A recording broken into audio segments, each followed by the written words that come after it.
Bonjour à tous, pour cette première vidéo, je comptais ces derniers jours lancer une chaîne de réflexion sur l'actualité et essayer de réfléchir tous les événements qui arrivent un peu en ce moment et en y incluant un peu de culture générale, en incluant quelques références philosophiques si possible et essayer de réfléchir avec vous à non seulement la situation mais l'actualité en général, ce qui peut arriver et en essayant de former des jugements, hein, au sens de Kant, qui dit que dans la critique de la raison pure, que penser, c'est juger, c'est-à-dire c'est former, mettre ensemble des événements en essayant de trouver des liens logiques entre eux et des liens logiques qui aient une portée objective et qui permettent de raisonner.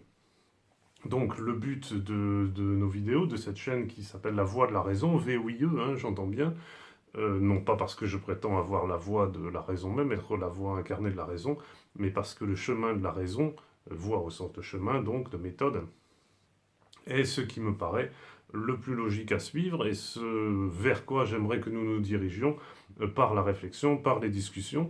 Donc vous aurez en dessous de cette vidéo la possibilité de poser des questions, évidemment, et de discuter.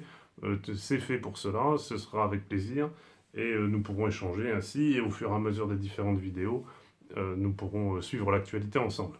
Voilà.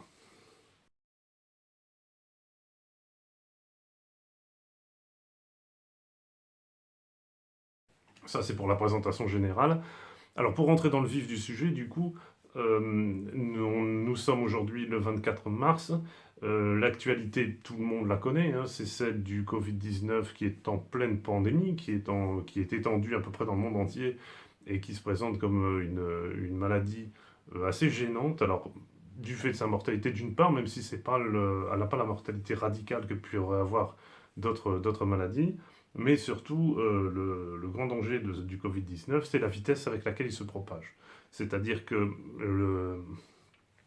les patients sont contagieux assez facilement, le Covid-19 se déplace d'un patient à l'autre, et le nombre de patients contaminés augmente très vite, croît de manière absolument hallucinante, au point que on arrive à une épidémie dont on ne connaît pas le sommet. On attend le pic de cette épidémie parce qu'évidemment après ça doit redescendre, mais on est toujours en attente de ce fameux sommet et du coup les hospitalisations se multiplient, les cas de mort se multiplient et évidemment la diffusion du virus se multiplie. Alors pour contrer cela, évidemment, le gouvernement français et d'autres gouvernements ont appliqué le confinement, même s'il n'a pas été dit ainsi, parce qu'apparemment on ne peut pas comprendre le mot, mais c'est une mesure de confinement qui a été donnée. On en reparlera à la fin de la vidéo d'ailleurs, parce que les mesures de confinement ont été justement renforcées hier, pas de la manière la plus subtile et la plus intelligente, me semble-t-il, mais on peut en parler après. Le fait est que c'est le confinement qui est choisi comme étant la stratégie principale pour combattre le Covid-19. Euh, on a en face de ce positionnement une autre position qui est celle du professeur Raoult, dont tout le monde parle un peu en ce moment, qu'on connaît déjà depuis un moment, mais qui est dans tous les cas une position alternative à la position du simple confinement, du confinement passif, hein, on pourrait dire, qui est une politique de dépistage, de diagnostic et de traitement. Alors pourquoi, évidemment, cette position est plutôt contestée? Monsieur Véran a eu des mots très durs hier pour estimer que le traitement proposé par Monsieur Raoult, la chloroquine, serait un traitement qui pourrait faire nous donner du sang sur les mains, c'est-à-dire qui pourrait être dangereux, qui pourrait nous faire tuer des gens si on n'attend pas le résultat des tests. Alors pour revenir un peu sur le professeur Raoult, c'est un professeur qui est une éminence, une pointure, c'est le spécialiste dans son domaine, c'est un maître de l'immunologie. Alors il a des allures effectivement de panoramix, de Gandalf, hein, mais il a un look à peu près un peu original qui est carrément pour le coup aux antipodes du look de premier de la classe serré et calculateur de l'équipe de La République En Marche, ça c'est certain. On est complètement aux antipodes de modèle. Mais le professeur Raoult n'en est pas moins quelqu'un de très sérieux, de très savant, qui travaille très sérieusement, donc il ne faut pas se fier aux apparences. C'est pas du tout quelqu'un qui prétendrait euh, détenir le savoir absolu, se prendre pour un gourou, pour un illuminé, ou pour un grand mystique qui pourrait maîtriser une population perdue. C'est pas du tout le style. C'est quelqu'un qui est très rationnel, très scientifique. Son étude, on lui reproche de ne pas être assez scientifique parce qu'elle a été faite rapidement. Il est vrai que les données qu'il donne, les données ou les éléments qu'il donne à comparer ne sont pas idéaux, c'est-à-dire on peut tout à fait contester certains aspects de cette étude qui est encore incertaine. La question est, est-ce qu'on peut se contenter de cette incertitude dans un climat d'urgence ou est-ce qu'on doit refuser complètement les travaux du professeur Raoult? Pour l'instant, le gouvernement estime que la chloroquine est un traitement qui doit être réservé aux personnes qui sont dans un état grave déjà, et que les autres traitements sont en cours, que les essais sur la chloroquine sont en cours, et il faut attendre plusieurs semaines, au moins 15 jours, et voire 6 semaines. Alors, il y a ici, il me semble, un problème qu'il est nécessaire d'évoquer dans tout cet ensemble, c'est que à chaque fois, on est à côté de la dimension temporelle du problème. Je veux dire par là que ne pas prendre en compte les analyses du professeur Raoult dans un climat d'urgence, donc déjà pour les souffrants, même si M. Véran a utilisé la chloroquine, a autorisé la chloroquine dans les cas les plus graves, ne pas prendre en compte le fait que nous soyons dans une situation de guerre, comme dit M. Macron, et que la guerre se gagne souvent avec le temps, avec la maîtrise du temps, avec la rapidité d'action, c'est, à mon avis, être un peu illusoire, c'est ne pas prendre les choses très au sérieux. Je rappelle que avant que M. Véran estime que la chloroquine pouvait être utilisée pour les cas les plus graves, elle était déjà utilisée par les médecins pour traiter ces mêmes cas. D'accord? Donc c'est un usage, c'est la confirmation d'un usage qui existe déjà. D'ailleurs, il y a des stocks de chloroquine qui ont disparu. Ça m'étonnerait qu'ils aient disparu si la chloroquine n'avait aucun effet et aucun intérêt. Donc la plupart des médecins, des professionnels sont d'accord avec le fait que la chloroquine a un intérêt et un effet pour lutter contre le Covid-19. Et là, il faut ajouter, il faut être bien clair, parce qu'il y a quelque chose qui n'est pas très souvent pris en compte. Ce que dit le professeur Raoult, c'est que en assimilant, en unissant les effets de la chloroquine et d'un autre antibiotique, on arrive à diminuer la contagiosité des patients, c'est-à-dire qu'ils deviennent beaucoup moins contagieux. Alors, ils guérissent pas, c'est pas ça qui provoque absolument la guérison, c'est-à-dire que on peut très bien guérir du Covid-19 en 15 jours, c'est pas un problème. Mais on est toujours porteur de la maladie et on est susceptible de la diffuser encore pendant 15 jours. L'intérêt du traitement de Raoult, c'est justement qu'on arrête de la diffuser, que la contagiosité chute considérablement au bout de 6 jours, au bout de 4 jours même.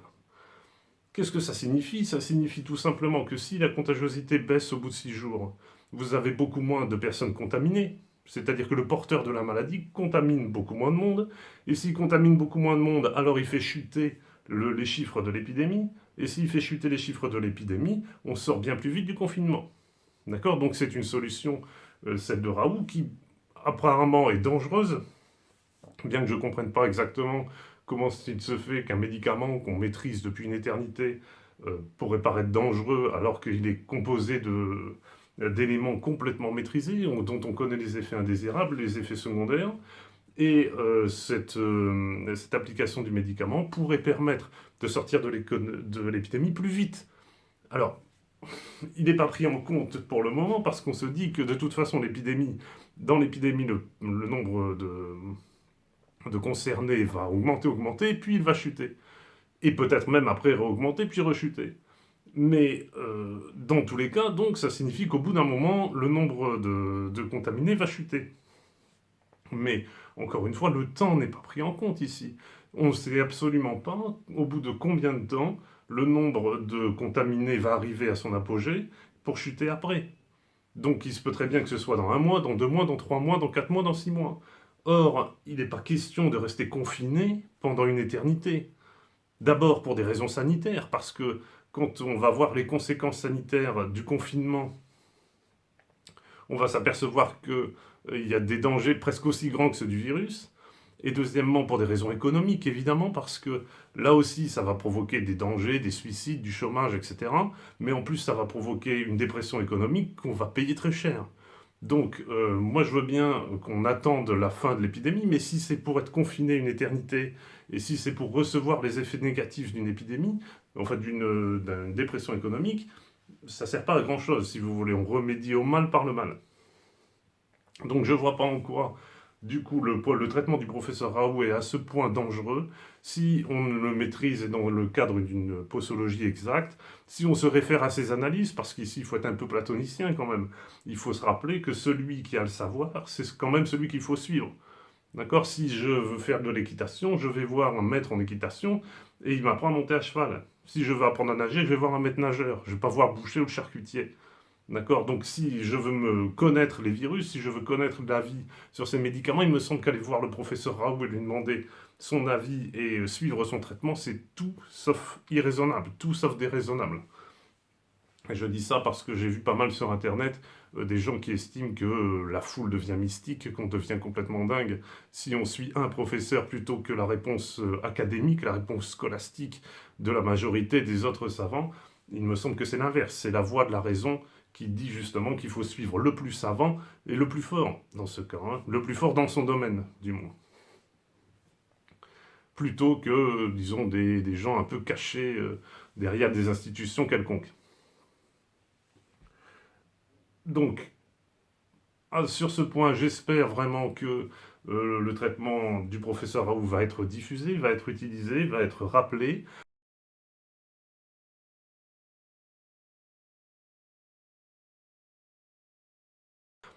J'en profite également pour dire que forcément le confinement était renforcé, mais il ne fallait pas s'attendre apparemment à des mesures miraculeuses, encore une fois. Juste pour évoquer deux éléments de ce confinement, je ne sais pas si vous serez d'accord avec moi, mais n'hésitez pas par la suite à me mettre des commentaires ou à essayer de discuter pour voir si on pense la même chose ou si vous avez d'autres arguments. Dans ce confinement, il y a deux aspects complémentaires qui ont été donnés. Le premier, c'est l'interdiction des marchés. Qu'est-ce que ça veut dire? Ça veut dire que quand vous allez dans un marché à ciel couvert, c'est-à-dire un supermarché, vous avez le droit d'y aller. Quand vous allez dans un marché à ciel ouvert, vous n'avez pas le droit d'y aller. D'accord? Parce qu'apparemment, le virus est plus dangereux dans un espace ouvert. Encore une fois, c'est d'une logique implacable, hein. On a l'habitude maintenant, mais là, ça commence vraiment à faire beaucoup. C'est-à-dire qu'on pénalise les petits producteurs des marchés par rapport aux supermarchés. Au passage, je ne sais pas si vous avez entendu parler, s'il y allait avoir une taxe sur les profits des supermarchés qui pourrait aider à remédier à la situation actuelle, peut-être, ça me paraît le minimum des choses. Je ne sais pas, ça c'est pas au goût du jour, mais ce qui est au goût du jour, c'est d'empêcher les petits producteurs et les petits commerçants de fonctionner. Alors, on m'aurait dit, parce que bon, c'est normal, je suis un ignorant apparemment, comme vous tous, hein, on m'aurait dit que si on voulait assurer la santé des gens qui vont au marché pour éviter qu'ils s'agglutinent les uns contre les autres ou qu'ils se diffusent un virus, qu'on allait encadrer les marchés pour éviter la propagation intensive d'individus, pour laisser passer quelques personnes, attendre qu'elles aient terminé et faire passer d'autres personnes, comme dans les supermarchés, j'aurais compris. C'est-à-dire que je me serais dit, oui, ça c'est une mesure logique, il faut éviter dans les marchés que les gens se collent les uns les autres, qu'ils attrapent tout ce virus. Mais apparemment, Madame Hidalgo ou d'autres personnes ont la science infuse, c'est-à-dire qu'ils peuvent se permettre, au nom de l'épidémie, de détruire les marchés, de mettre en danger les principaux concernés, les petits producteurs et les artisans. Et ça, apparemment, c'est une mesure de progrès, c'est une mesure encore bénéfique et qui est réalisée dans notre bien. Alors il faudra qu'on m'explique aussi en quoi ça concerne notre bien, parce que ça me paraît un peu douteux. Ça, c'était la première mesure. Je précise au passage hein, que les mesures qui sont faites pour les artisans, qui concernent à les rémunérer un peu, s'ils ont perdu 70% de leur clientèle, 70% c'est catastrophique, hein. Il n'y a aucune entreprise qui résiste lorsqu'elle a eu un chiffre d'affaires qui a chuté de 70%. C'est quasiment impossible. Donc c'est pas la peine d'estimer qu'on pourra venir en aide à des entreprises quand on sait déjà que la chute du chiffre d'affaires les ont détruits complètement. Une chose. La deuxième chose, c'est que apparemment, quand on fait du jogging, on doit absolument, ou quand on va faire une balade dehors, on doit absolument la faire seul. C'est ce qui est donné. Alors, pour la distance, pas de problème. Pour le temps, pourquoi pas, pour une fois qu'on le prend en compte. Mais apparemment, il faut être tout seul quand on se balade.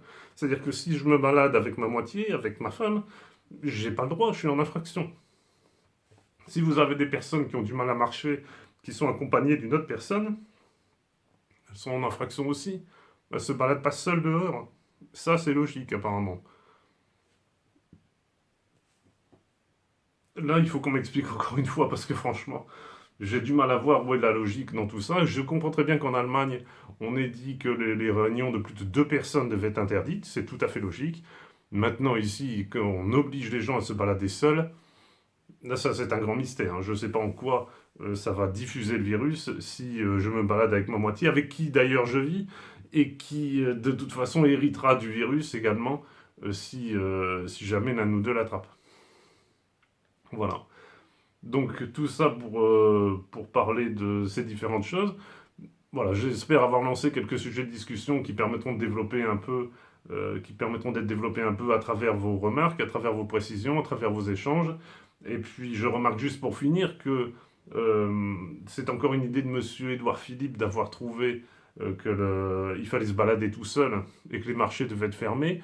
Je me demande combien Monsieur Édouard Philippe a d'idées transcendantes par jour, hein, parce que, bon, transcendantes au sens de Kant, hein, c'est-à-dire d'un émerveillement miraculeux, une idée hors du commun, disons, hein.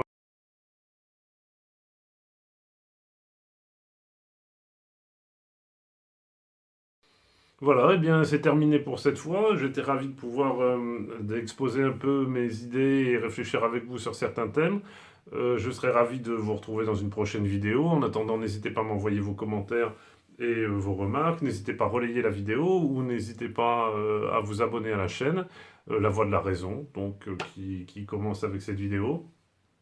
Et puis en attendant, écoutez pour le coup le conseil de Monsieur Macron. Cultivez-vous, profitez du confinement pour réouvrir des livres et pour pouvoir en discuter peut-être par la suite. Voilà, mais je vous remercie, à très bientôt.